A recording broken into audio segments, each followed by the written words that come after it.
Bienvenido a nuestro programa de Historias y Héroes de la Libertad. En nuestro pasado programa vimos cómo Martín Lutero, inspirado por la lectura de la Biblia, va a traer una reforma no solamente a la iglesia, sino a todo campo de la sociedad europea. Y esta reforma, como ya hemos mencionado, va a inspirar a Calvino con una transformación, un programa de transformación de la ciudad de Ginebra, que va a inspirar a otras personas que lo van a llevar a Escocia y lo van a llevar a Inglaterra. También hemos mencionado cómo este grupo de ingleses conocidos como puritanos o peregrinos van a tomar la decisión de venir a América para poder establecer una nación para la gloria de Dios y el avance del Evangelio. Es muy importante que nosotros resaltemos que esta gente era gente de la Biblia y su inspiración por la libertad era una inspiración basada en Dios, no basada en conceptos humanistas. Y era esa inspiración, era esa fe la que les dio la fuerza, la que fue el motor, la que fue el combustible para que ellos pudieran realmente pagar un alto precio. En nuestro episodio de hoy vamos a mirar cómo ellos finalmente toman la decisión de zarpar de Inglaterra y ellos en el año de 1620 van a subirse en un barco llamado el Mayflower y van a salir en una época del año en que nadie acostumbra a viajar, que es hacia los meses de septiembre, y van durante 9 semanas y media a atravesar el Atlántico en un barco que no estaba diseñado para eso. Era un barco que solamente distribuía vino en las costas inglesas, en los puertos ingleses. Sin embargo, ellos con esta visión, con esta pasión, con esta entrega se van a subir a ese barco y van a atravesar el océano. 102 personas de esta iglesia y 30 tripulantes de la nave van a tener un viaje realmente terrible. Lo que se cuenta acerca de ese viaje es que va a ser una experiencia horrible. Finalmente van a llegar a América hacia diciembre y van a tener un crudo invierno. Y durante estos meses de invierno ellos van a esperar que finalmente llegue la primavera. Pero durante ese tiempo van a sufrir terriblemente. Y de esos 102 personas de propósito, personas que vienen con un llamado de Dios, van a morir 47 personas. Y sin embargo el capitán de la nave, en un acto de misericordia, se va a quedar afuera de la costa diciéndoles, rogándoles que se devuelvan a Inglaterra, que eso era una locura, que iban a morir, estaban muriendo. Pero ellos permanecen porque piensan que si dan un paso atrás, la causa morirá. Y es la causa por una nueva visión. Ya los españoles habían llegado a la parte más rica del continente, que era el sur, desde 1492. El proyecto de esta comunidad cristiana va a comenzar 130 años después. Y aún así vamos a ver cómo la nación de Norteamérica va a tener, sin embargo, la capacidad y la oportunidad de superar el proyecto español, puesto que tenía otra motivación. Se ha dicho que estas personas venían a hacer dinero a América. Sí vamos a encontrar algunos grupos de ingleses que llegaron a hacer dinero. Eso puede ser demostrado. Sin embargo, el corazón de esta nación no va a ser solamente la empresa económica, sino mucho más la empresa espiritual. Estas eran personas de ideales, movidos por ideales. Y el propósito de nosotros estudiar esas lecciones es ver cómo si Dios se movió en el pasado, se puede mover en el presente. Cómo si Dios lo hizo allá, lo puede hacer acá. Entonces tenemos también momentos de crisis, momentos de dificultad, pero podemos encontrar la inspiración en estas personas.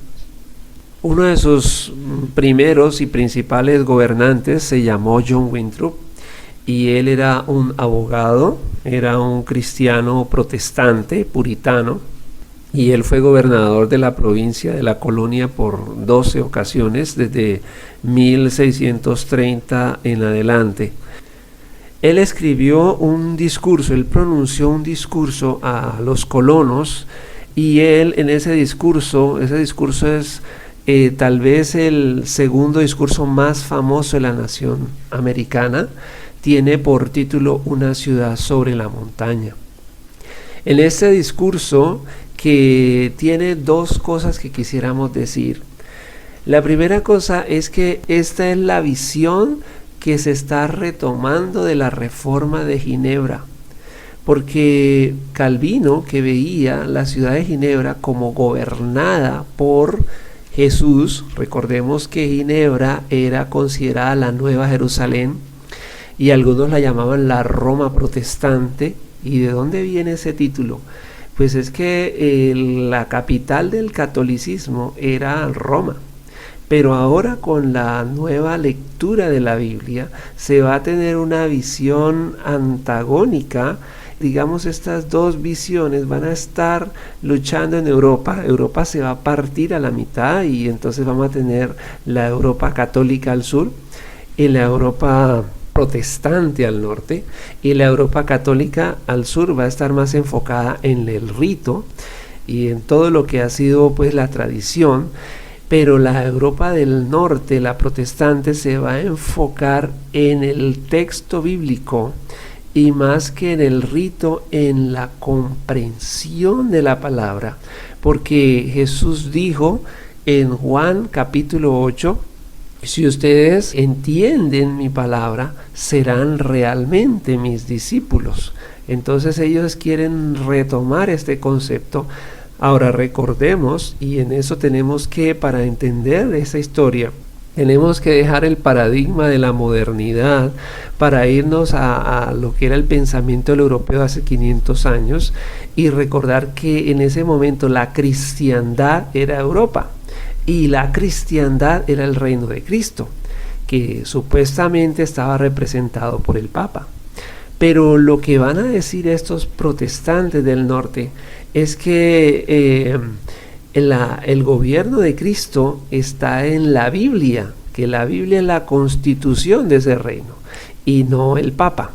Bueno, este sería, digamos, el tenor de la discusión en ese momento, pero lo que quiero enfocarme es que la idea radical, tanto en el norte como en el sur, es que Cristo era el rey, ya por medio de un representante, una persona, en el sur de Europa, o ya por medio de la Biblia en el norte de Europa. Pero el corazón de la idea es que Cristo es el rey. Y entonces en la Roma protestante, o sea, Ginebra, Calvino va a ver lo que dice el Rey Jesús. Vamos a enfatizar esto porque es que la historia, como nos la están contando hoy, es una historia que está un poco o bastante tergiversada. Pero si nos vamos a esa época, el Rey Jesús, que se toma muy en serio sus palabras, en Mateo 5, del 14 en adelante, dice a sus discípulos: vosotros sois la luz del mundo. Una ciudad asentada sobre un monte no se puede esconder, ni se enciende una luz y se pone debajo de un almud, debajo de un cajón, sino sobre el candelero, y alumbra a todos los que están en casa. Así alumbre vuestra luz delante de los hombres, para que vean vuestras buenas obras y glorifiquen a vuestro Padre que está en los cielos. Entonces, la idea en esa Ginebra, que como dijimos era una ciudad sucia, maloliente, llena de vicio, antes de Calvino, pero que con la visión de Cristo reinando allí, entonces se toma la Biblia como constitución y se va a cambiar, pero el sentido de esta ciudad es lo que está diciendo nuestro Señor en Mateo 5, que esa ciudad debía ser una luz sobre la montaña, una ciudad sobre la montaña, una ciudad sobre la montaña. Y esa visión es la que va a llevar el sacerdote John Knox a Escocia, una ciudad sobre la montaña.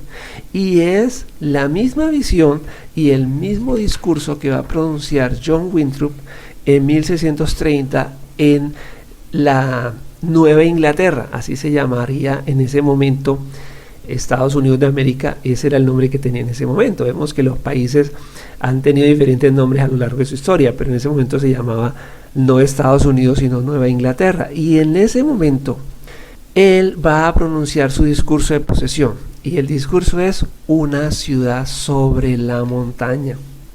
Exactamente lo mismo.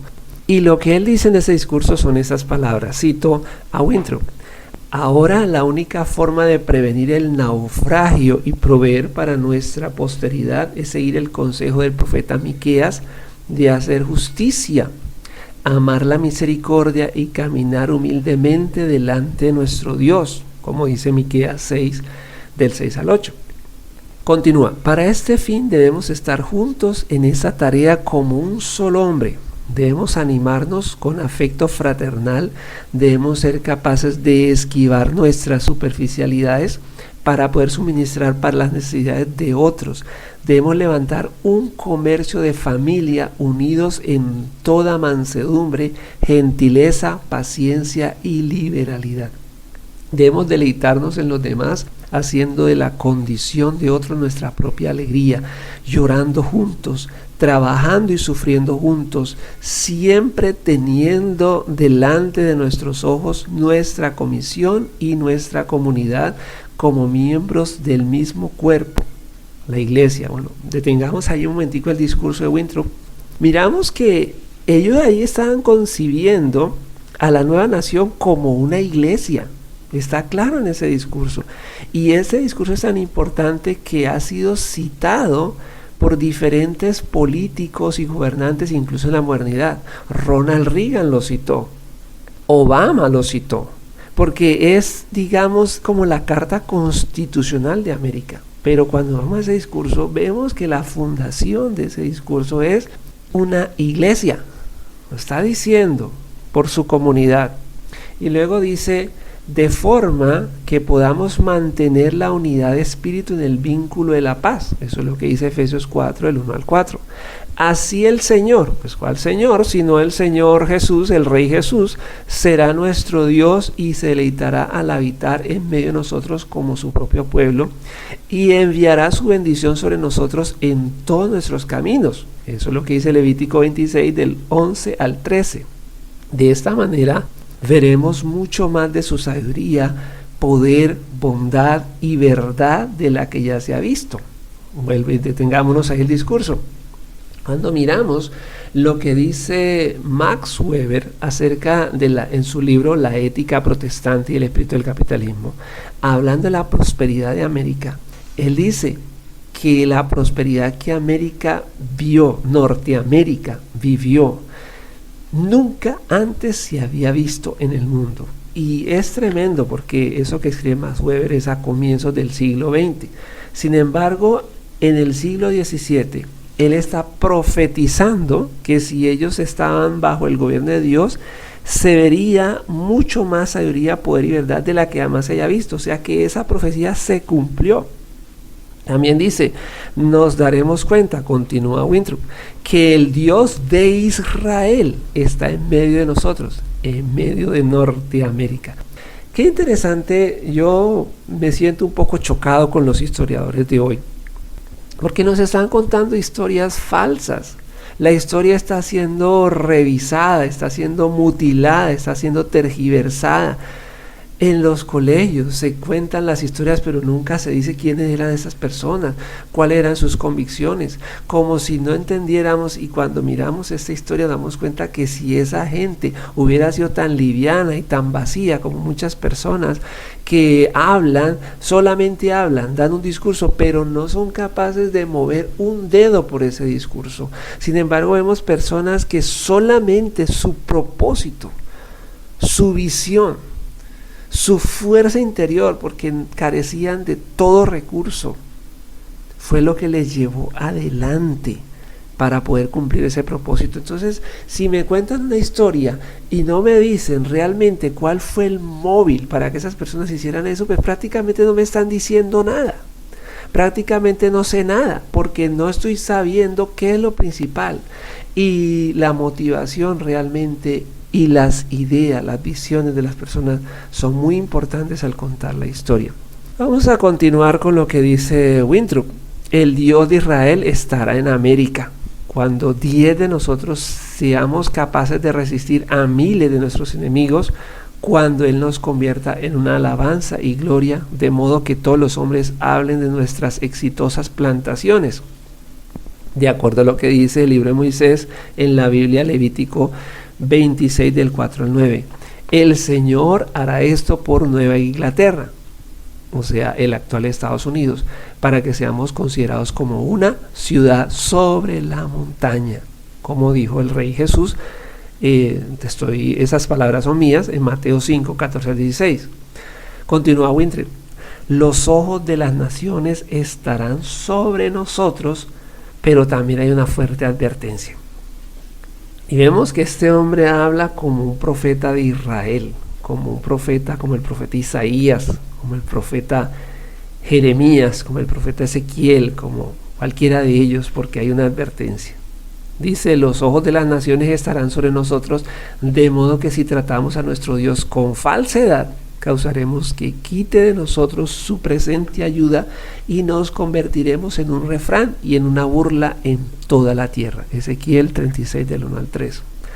Abriremos la boca de nuestros enemigos que hablarán mal de los caminos del Señor, avergonzaremos a muchos de sus siervos dignos y provocaremos que sus oraciones se conviertan en maldiciones sobre nosotros hasta que seamos consumidos de la buena tierra a la que entramos.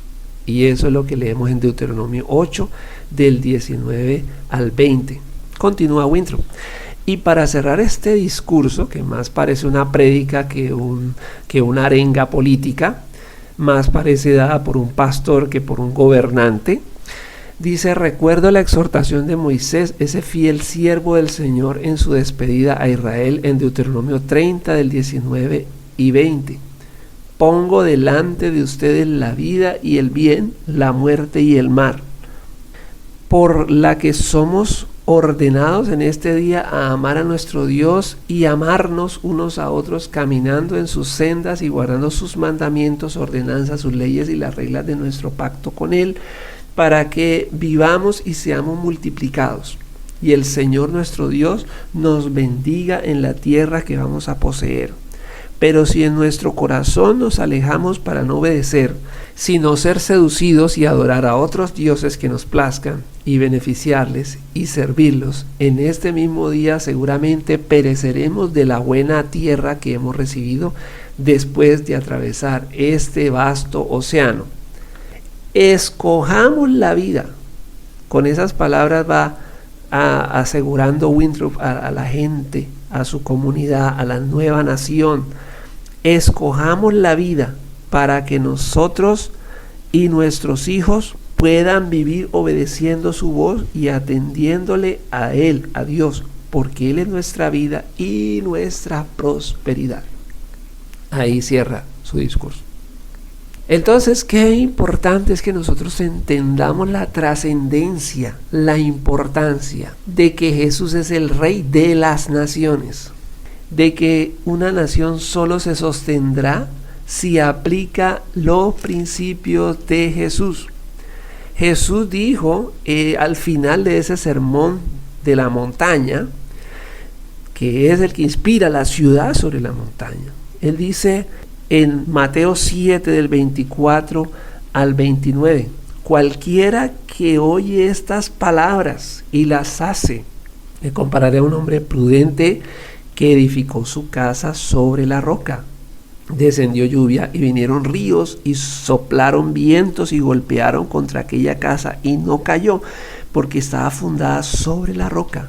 Pero cualquiera que me oye esas palabras y no las hace, le compararé a un hombre insensato, necio, tonto, que edificó su casa sobre la arena, y descendió lluvia y vinieron ríos y soplaron vientos y dieron con ímpetu contra aquella casa y cayó, y fue grande su ruina. Y creo que en este momento de la historia, después de 400 años, podemos ver tanto cómo se cumple la palabra de este gobernador, profeta, Winthrop, sobre una nación, su levantamiento por ser una nación de principios, por ser una nación de palabra, por ser una nación de Biblia, por ser una nación fundada sobre la roca, sobre la palabra de Cristo. Pero también ahora que vemos su caída, su declive, como dijo ese profeta, ese gobernante, que los ojos de las naciones estarán sobre ellos, de modo que si se retiran de Dios, serán una burla, serán un escarnio en las naciones. Yo creo que una de las cosas que quisiera resaltar, y lo importante no es nosotros reírnos de lo que le ha pasado a otras naciones, sino mirar que solamente una nación, solamente este país puede levantar si nosotros tomamos en serio las palabras del Rey Jesús, como esa gente de hace 500 años atrás. Pero también que si una nación que ha tenido ese fundamento, por bueno que haya sido, por bien que haya sido el fundamento de haberse puesto en la roca, pero esa nación se aparta de Dios, va a comenzar a decaer. Y eso es lo que también hemos estado viendo en el mismo Estados Unidos, porque ya no es una nación puritana, porque ya no es una nación cristiana en el sentido bibliocéntrico de sus gobernantes entregados a Dios, sino que así como ellos han dejado, y en la política y ahora, y eso también ha sido y es un llamado a la iglesia, a que tengamos abogados, a que tengamos jueces, a que tengamos gobernantes que sean como pastores, como profetas al frente del gobierno, así como David, así como Nehemías, así como Daniel, que le den el rumbo a la nación. Que vemos ahora en esta nación que estamos mencionando un declive. ¿Por qué? Porque muchos gobernantes corruptos, hombres sin Dios, personas alejadas de Dios, personas sin principios, personas sin moral, personas vacías. Lo mismo que sucedió en esa nación está sucediendo en nuestra nación. Y la única esperanza, y esa es nuestra lección de hoy en esta historia de los héroes de la libertad, es que necesitamos que la libertad nazca en el corazón de nuestros ciudadanos. Y cuando esa libertad, que solamente viene de la palabra de Dios, solamente viene de la palabra de Dios. Yo quisiera enfatizar por la historia y por la palabra lo que dice el apóstol Pablo en Colosenses. Y el apóstol Pablo en su carta a los Colosenses 1:15, Cristo es la imagen del Dios invisible, el primogénito de toda creación. Y versículo 18, y Él es la cabeza, Él es el jefe del cuerpo que es la iglesia, el que es el principio, el primogénito de entre los muertos, para que en todo tenga el primer lugar, por cuanto le agradó al Padre que en Él habitase toda plenitud. Mire, las naciones solamente se levantan cuando reconocen a Cristo como Rey y viven los principios de la palabra. Y las naciones se hunden cuando desconocen los principios eternos de Dios. Que Dios les bendiga.